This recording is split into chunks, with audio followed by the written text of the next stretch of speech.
Welcome friends to the another show of art and awareness of happy health.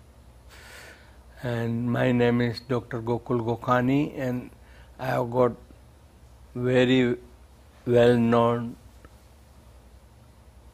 artist and health worker and writer of many books today as my guest, and I welcome her and I request her to introduce herself. Teja. Hello, my name is Teja Shankara. And welcome, Teja. Thank you. And before we start discussion, I'll just read a joke. There was a wedding procession of lions with live band dancing and lot of funfair passing on Siskiyou Boulevard in Ashland. All sorts of animals were lining up the road, and there was commotion to witness the occasion of this great celebration. And there comes a small mouse elbowing his way through the crowd, and then one young lion catches up that mouse and then tells him, "You Mickey Mouse, what do you think of yourself? This is a wedding procession of a prince lion. You have no place here. Why you are just pushing and pulling, you know?" That Mickey Mouse said, "Wait and watch, and you will see what happened to the prince lion later on. I was lion myself before my marriage." So there you are, you know, the girls have got a art of making lion to the mouse, you know. So here we are. Today's topic is spiritual practices, daily spiritual practices to remain happy and healthy. And Teja Shankara, she is the artist to guide everyone how you can become happy and healthy, and doing this spiritual practices daily, you know, because that is the crux of the matter, that you have to do it daily. As you eat, sleep, the same practices you have to do daily. And I will just request her to carry on her blessings or benediction, whatever she wants. Thank you, Dr. Krishna.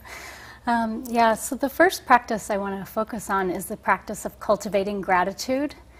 And that reminds me, yes? When I was working in San Jose, and that was first job in America, and I was working for Toyota, and they gave me the small card. The first was attitude of gratitude. Ah, that's wonderful. I've seen T-shirts with that attitude of gratitude. Yeah, that's wonderful. Yeah, so when I'm thinking about gratitude, I first want to just focus gratitude on my teachers. And throughout my life, I've had so many wonderful teachers. I grew up in Indiana. Not India, but Indiana. No. Where in Indiana? It's southern Indiana. And very, very Catholic. And I remember as a little Catholic girl sitting in the church being so amazed at the candles and the incense and all the images.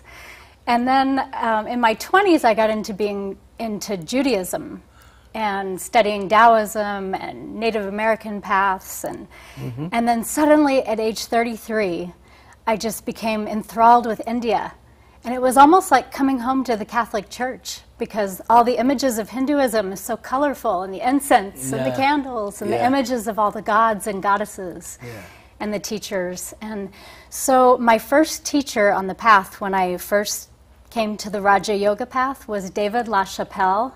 And I really want to take a moment to honor David and send my gratitude to David, who left his body in the summer of 2009, very early, only 56, from cancer. Oh my God. Yes, it was very sad. And I have so much gratitude for David because he taught me... Where was he? In this country. He was in Colorado at the time Colorado. that he passed. Yeah, and so my first book, The Rita Lila, A Western Yogini's Journey to Bliss, focused on my time with him. He was my teacher that... This is your first book or that one? That one. That one. Yeah, and so he led me to all these wonderful saints from India, and so I'm very grateful for these beings from India that I have learned so much from. Gandhiji, Neem Karoli Baba, Amachi, and Anandamayi Ma. And so I bow to them and to all I've learned from reading their teachings and yeah. Yeah. Yeah. And teachers, you are really thankful to them. Yes. Because they have led you to the present situation where you are. And we all need teachers in the life because their work is to put you on the right path. Then they disappear, bodily or spiritually, because you see, once you are on the path, they are happy that now that person will travel on the right path. So that's good. Yes, yes. And so that is how it's been, by reading their teachings and internalizing them, by doing the practices daily, then they're inside me. Yeah. And, yeah. So I have so much gratitude to my teachers. And then in the past year, I was hired a little over a year ago at Morningstar Healing Arts as a medical assistant, and I also work in the front office there.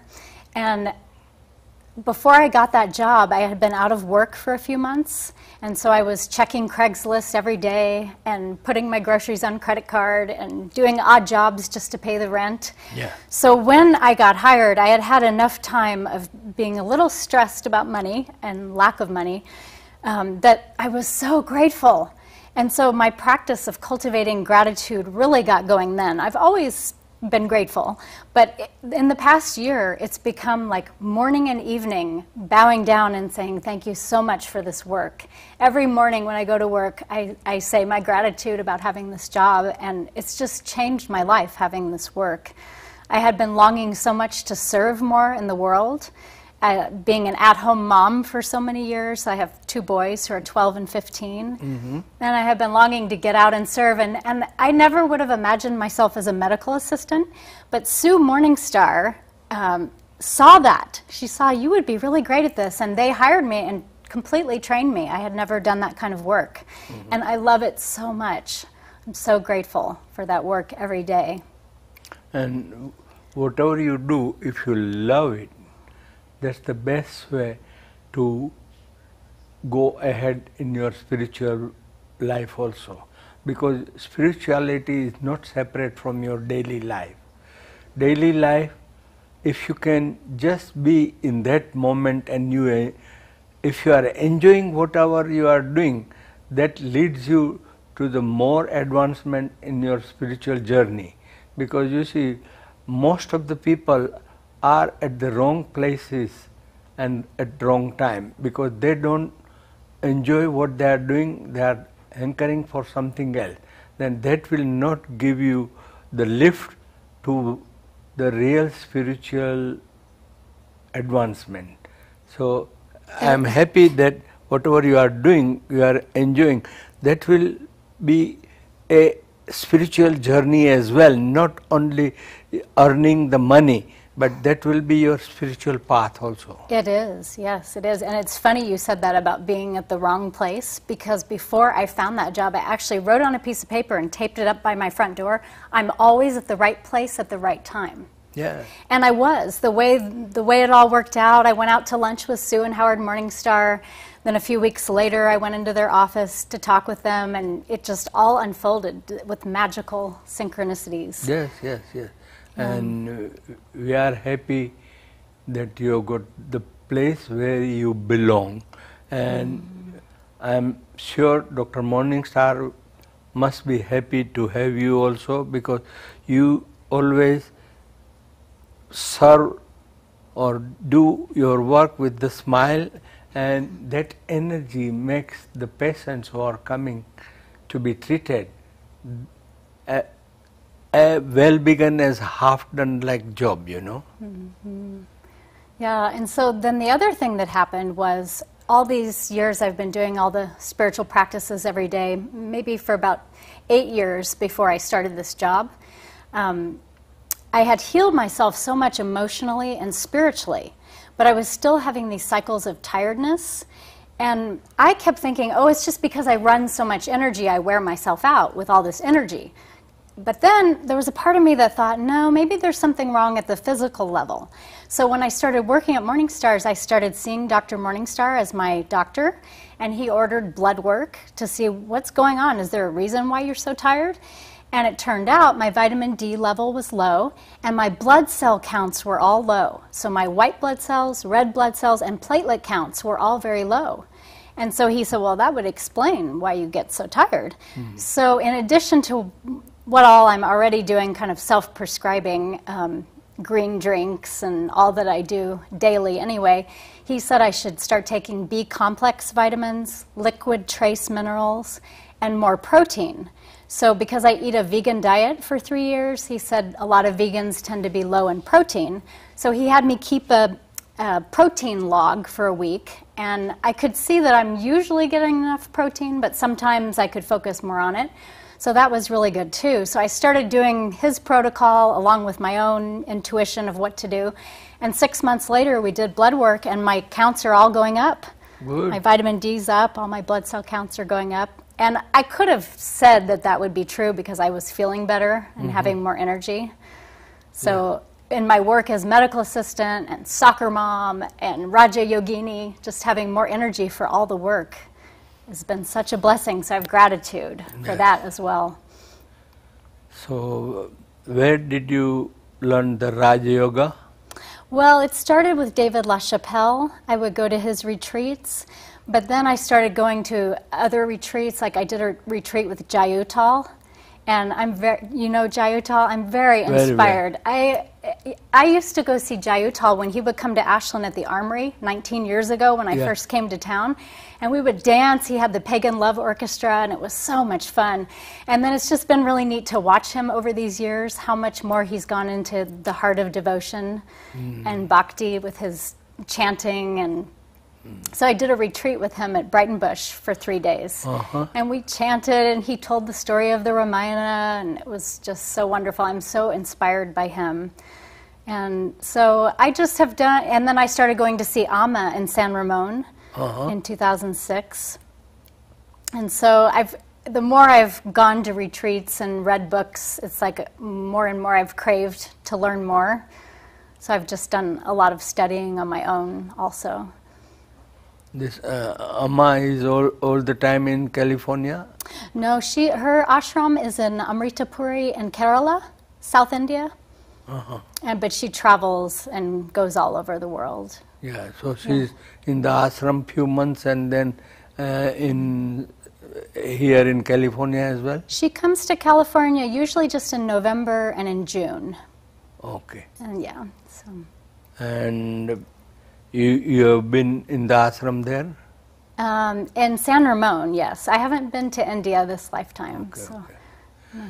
And what other practices you want audience to follow daily so they can remain really healthy and happy as you are? So, well, it's really individual. There are so many possibilities for spiritual practices. In my book, Radiance Rising, Spiritual Practices for Daily Living, I outline practices like sitting meditation, chanting, repeating mantras, witnessing our thoughts, tuning into the chakras, the energy centers in the subtle body. And when I'm leading a Radiance Rising circle, I like to begin and end the circle with a practice of chanting the mantras with the chakras. And so at the beginning of the circle, we chant starting with the root chakra at the base of the spine and going up to the crown. So then for the circle, our crown chakra is nice and open to receiving energies from the universe. And so, and then during the circle, we do silent sitting meditation, chanting, call and response chanting with harmonium and drum. reading spiritual teachings. And then at the end of the circle, we chant the mantras again, back down from the crown to the root. And I like to end the circle really focusing on the root chakra at the base of the spine and having people really focus on grounding their energies and connecting with the earth. I think it is so important in spiritual practices and in daily activities, and especially for me eating a vegan diet, to focus on practices that are grounding, so that not all of the practices get you up into the higher chakras and then you're just too spaced out. It's good to keep in the lower chakras as well, to keep everything balanced and grounded. People often ask me, on a vegan diet, how are you so grounded? How are you so vital and grounded on a vegan diet? I would be so spaced out if I ate vegan. And my answer is I focus on grounding, both in my spiritual practices, like focusing on the root chakra, focusing on connecting with the earth, going barefoot, connecting with the earth barefoot. And also in my diet, I focus on grounding foods. So I don't eat a lot of processed foods. I cook from scratch. And so, you know, a pot of pinto beans with some cooked millet, steamed greens, some baked sweet potatoes. These are foods that are very grounding. But you are not on raw food? No, I try to eat in the summer when the weather is hot. I try to eat some more raw foods, but yeah. And Ayurveda also says that total raw food is not for the human body. Means I'm not, those who are eating raw only, I'm not having any different opinion, but this is what Ayurveda says, that 70% you have raw food, but 30% your body needs the cooked food for the intelligence and different part of the body to function biologically well, you know. That is what Ayurveda says. Yeah, and so in daily life too, I have noticed that once you start doing spiritual practices, you kind of get a craving going to do more and more spiritual practices, and so then almost anything in your daily life can become spiritual practice. So I have written a blog on my website, the Teja blog, and I've published over 200 articles. And in those articles I talk more about different spiritual practices I've adopted over the years that are in addition to the ones in the pocketbook. And so one of them is cooking. I approach cooking as a spiritual practice. You didn't write about cooking with Kumud, anything? No, but I do have her cookbook. Yeah, that is my wife. She has published this Cooking with Kumud, and she has got regular weekly cooking classes where we teach Ayurvedic vegetarian food, you know, because we are throughout our life vegetarian. As I was talking to her, that she left eggs, but I had never seen egg in my life till I went to England for my post-graduation in ENT surgery. And that also, after 5 months, this cook came from the hospital, because that time Kumud was in India.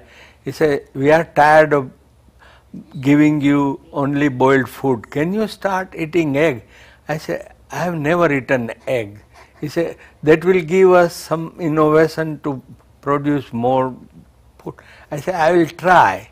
They tried different things, but I said, "This is not for me, you know, I don't like the smell of the egg." So there you are, you know. So do you not eat eggs in India? Do people not eat them? Never. In India I had never seen egg, as I told you, never egg also, till I went to England. And now we take, but that will be once in a blue moon when we make something with the egg, but it's not the first thing, because according to me, as a Ayurveda practitioner as well as allopathic practitioner in my life, our this legumes and our beans and our cereals and our grains has got enough protein, because you see, all vegetables have got a vegetable protein.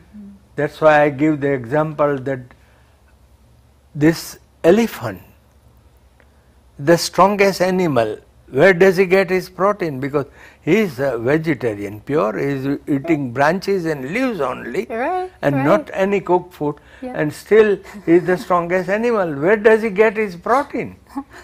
So, you know, protein is how, in my previous show, we talked about, you know, breaking down of the nutrients in our system and assimilation. If your system is working healthy, then you will get the protein from the vegetables also. Yes. What do you say? Yes, I agree. I agree. Yeah. What else you have to say about the So I want to just stress the importance of people doing some kind of practices every day. And so that may be different for different people, but many of us can really get a lot of benefit from sitting in meditation. Just going within, taking some time to get quiet each day. And this isn't about guilting anybody into sitting in meditation every day. It's about each person taking responsibility for improving their own health and happiness. And it's really a choice. Happiness is a choice. Yes. So once we choose to be happy, then we say, well, what can I do to make myself be happier? What practices can I do? And these practices that I outline in this book, they do work. They've been proven to work through thousands of years from the sages and rishis in India, through Gandhiji doing them every day. And so you see, once you start doing them, our minds really like to cling to something. They want something to hold on to. So if you give them some kind of practices each day to hold on to, they quickly begin to crave and cling to those practices. It's like healthy addictions. Yeah, that's very nice, and people should follow. And that reminds me to declare here that same way I have my meditation class, weekly meditation class every Tuesday. There is no fee, and you know, I share my way of meditation, and I tell whichever meditation technique is suitable to you, that is the best for you. You don't ask somebody that which meditation you are doing it. Yes, you can try different things, but whichever technique is best for you, you follow, but daily. Is that persistence is the important thing. Daily is the key, with patience and a sense of humor. Yes. Curiosity. Yes. What am I going to find inside myself today? But you know, it is different. Some people sit in meditation, other people walk in nature, other people do dancing. There's different practices for different temperaments. Yes. But I do think most of us, especially in this crazy rushed society, most of us can benefit from some kind of sitting meditation daily. Yeah. I want to stress the importance of daily. You know, a couple days after you asked me to come on this show, I turned my November calendar, Dalai Lama calendar I have in my bathroom, and the quote read, "The important thing is to practice in daily life." I thought, that's exactly what I'm going to talk about this week. Yeah. And that is very important, that just like eating and sleeping, at least we give little time. You know, this meditation is nothing but just trying to be with yourself, because we know so many people and so many things in the life, but we don't know ourselves.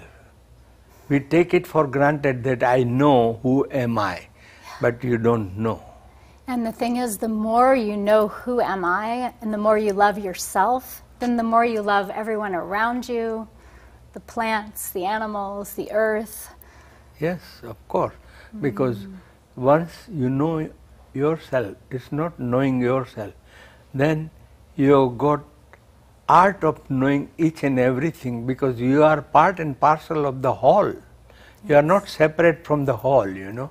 So then once you have recognized yourself, you know the same divine spirit in each and everything. It's not that you are separate and other things are separate, but we don't know ourselves. That is the root cause, and meditation is the way. Yes, yes. And I also, chanting is very beneficial for me. I sing chants daily when I'm cooking, for example. I light incense, light candles, turn on some chanting music with Krishna Das or Jayutal or Prema Mai. Do you know Prema Yeah, Mai yeah, in town? yeah, Her yeah. sons Krishna Deva and Gaur. And they have this beautiful CD. Yes. And I chant along with that while I'm cooking. And the healing power of those sound vibrations then go into the food. And so then that food is more healing. Of course. And chanting brings you in the present moment. Yes. That is the real thing. Because while chanting, you can't be thinking and somewhere else. So chanting brings you here and now, and that energy gives, as she says that while cooking she is chanting, so that positive energy will be in the food, and that food will be more nourished and nourishing and than any vitamin and minerals and protein, because you see that is a pure energy vibration inside. Yes, yes. And in the morning when I'm making my green drink, I chant the Hanuman Chalisa. I started chanting every day since I did the retreat with Jayutal. Yeah. I had already been reading the Ramayana, but hearing Jayutal tell the Ramayana just got me really inspired to start chanting Hanuman Chalisa every day. Yeah. And so I chant that while I'm making my green drink. So then I drink the Hanuman vibrations. Thank you very much. Thank you, Shankara, coming to Teja, Shankara, full name. And now we will see you sometimes else, and thank you all crew, our director and RVTV and SOU who is allowing us to produce these shows. Thank you very much. And last but least, you all who are watching or going to watch this show. Thank you.